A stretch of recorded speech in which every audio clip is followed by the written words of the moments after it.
Ya, jadi persoalan di Wirpa itu untuk yang tadi Pak Pendeta bilang terlambat ibadah dilaksanakan, majelis kurang partisipasi, tidak ada kegiatan rapat majelis mingguan yang disebut khusus majelis, dan partisipasi adik-adik pemuda juga kurang dalam berbagai kegiatan gereja baik ibadah maupun pelayan lain.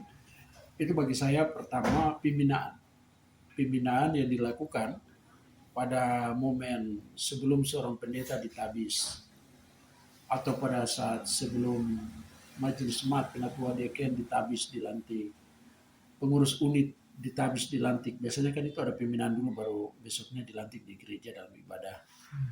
Nah, di situ kurangnya itu maksud saya bukan cuma soal kurang waktu, tetapi juga maksimal materi sehingga kurang membangun kesadaran tenaga pelayan itu untuk bagaimana dia memahami tugas tanggung jawab pelayanannya.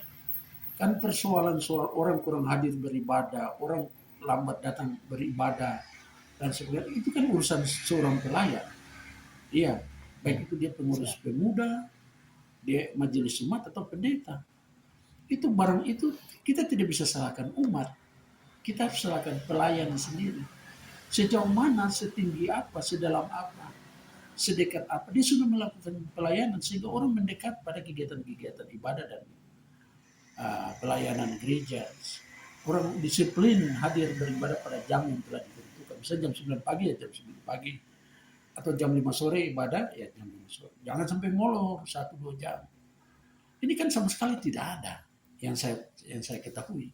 Ya, tidak ada sekali ada pendekatan ataupun terobosan aksi yang nyata dari pendeta atau penatua dekan atau pengurus wadah untuk persoalan ini diselesaikan. Tidak ada. Itu kenapa? Karena dia berangkat dari sebuah materi pembakalan yang kurang terlalu digigit lah bahasanya gitu. Menyadarkan dia. Jangan sampai dia tidak peduli. Dia hanya diam saja apa mau jadilah. Yang penting saya pimpin ibadah. Dia harus lakukan pendekatan, dia harus ada punya langkah-langkah pastoral, langkah-langkah manajemen, bagaimana menyelesaikan masalah ini. Ini kan tidak ada. Iya. Saya kenakan bahwa kalau sudah ibadah walaupun jam 11 siang sudah ibadah jalan. Tidak.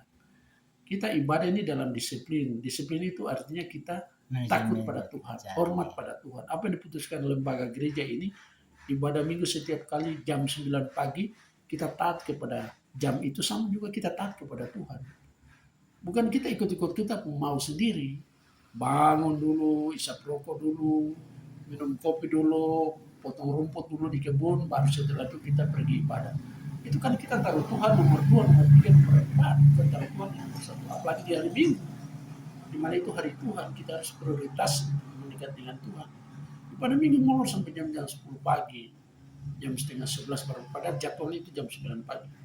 Itu kan seakan-akan kita taruh Tuhan di nomor 2, nomor 3, nomor 4. Pagi-pagi harusnya kita sudah bangun mempersiapkan segala sesuatu. Ternyata kita prioritas hal yang lain. Begitu juga dengan kudus. Sudah ditetapkan setiap hari Jumat sore atau hari Sabtu sore itu ada ibadah majelis secara khusus untuk persiapan pelayanan hari Minggu. Tidak ada. Karena kurang mendasari penghayatan itu. Teman-teman yang saya lihat menyadari bahwa tugas pelayanan ibadah minggu itu sama dengan jadwal roster guru mengajar di sekolah yang tidak perlu ada persiapan. Karena dia sudah sarjana pendidikan, ilmu geografi dia tahu, maka hari Minggu besok dia berkhotbah dari ilmu geografi sudah selesai, dia bawa ke selesai. Padahal gereja ini harus penyiapan batin, penyiapan diri karena kita bekerja dengan Roh Allah.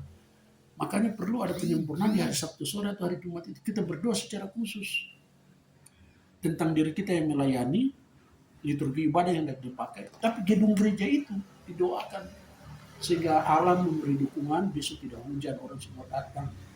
Tidak ada tiba-tiba Tuhan kamu sakit, lalu dia tidak datang goyang lonceng. Kita perlu doakan, kita perlu hubungi secara baru ibadah penyelenggara. Ini saya lihat teman-teman ini seperti itu sudah. Kayak mau upacara bendera. Besok hari Senin upacara, jadi hari ini kita siap, tidak perlu latihan lagi karena sudah tahu bahwa garis kita seperti iya seperti begitu. Iya. Ini Pak Pendeta Rinto yang saya lihat ada kelemahan di tingkat itu. Saya tidak mau salahkan umat, tapi saya selalu lihat pada diri pelayan. Bukan karena saya pernah melakukan itu, tidak, tapi saya pernah berusaha untuk melewati saat-saat sulit itu dengan sebuah niat baik saya. Saya harus melakukan banyak terobosan, saya harus dekati orang, saya harus mendisiplinkan saya waktu sendiri. Walaupun ada banyak di pastori saya harus, tapi pas jam 9 saya harus lebih duluan hadir. Ini kebanyakan saya dengar si pelayan sendiri yang terlambat hadir. Ya. Nah, saya jadi motivator buat umat, ya, jadi motivasi, toh, sehingga mereka lihat kita punya keteladan. Nah, itu saya lihat itu kesadaran itu tidak muncul. Tapi saya tidak menyalahkan karakter orang, tapi materi-materi pembekalan itu yang kurang menyadarkan tenaga pelayan. Semoga saja ke depan ada lagi materi pimpinan, kita masuk pada poin-poin ini. Baik Pak Rinto di Sinode, mohon saya di Klasis, kita perhatikan hal ini supaya teman-teman di sana kalau bisa ada kesadaran sehingga mereka melayani dengan lebih baik. Saya kira itu Pak. Ya, terima kasih Kakak. Ya. Saya pikir apa namanya